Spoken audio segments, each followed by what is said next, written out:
there. I'm a guy who enjoys playing Subnautica.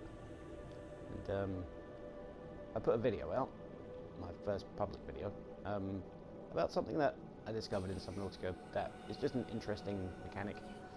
And I had a couple of, very nice comments that were much appreciated.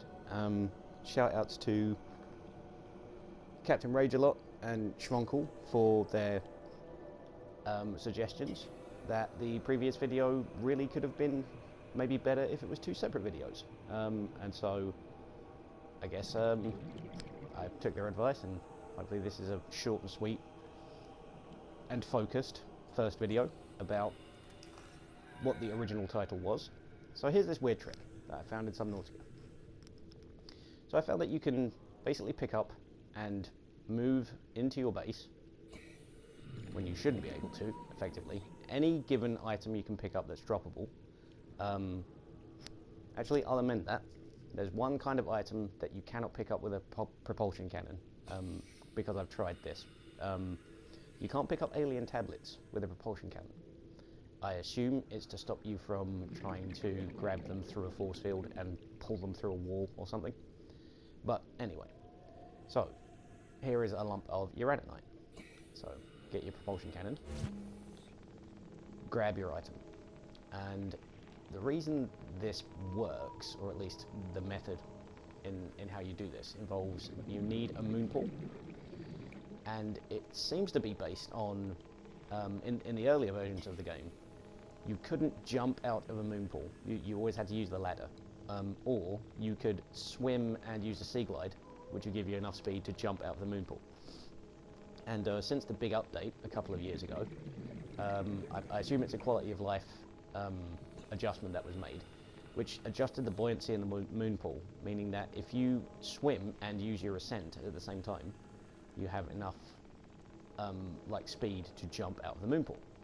So you grab your item, use speed and ascent. I tend to aim for get low, aim for a corner, and then start swimming and descending.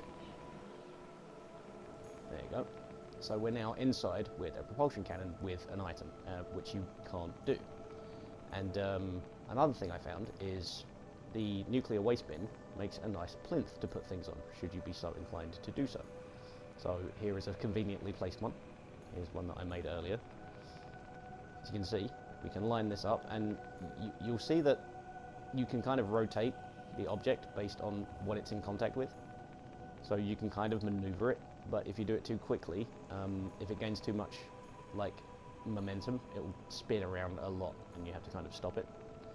So you can see that's kind of in contact with that base. It won't go any further down. So how do you turn it off? Because inside you can't use a propulsion cannon. The inputs don't work for it. But if you change your tool, it turns off the cannon.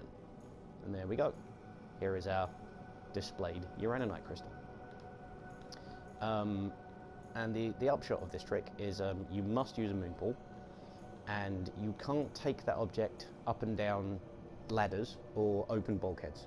So you're going to need a clear, walkable route. You can jump, effectively, but a clear, walkable route to wherever you want to put your thing.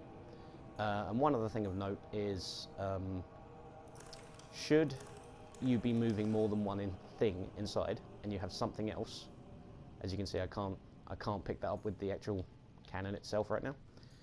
But should you be transporting something else, you can knock this thing off with the other thing you're holding with the cannon, and that can cause a problem. And the only way you can reset that is to physically pick it up, put it in your inventory, go outside, drop the item again, and then start the process again.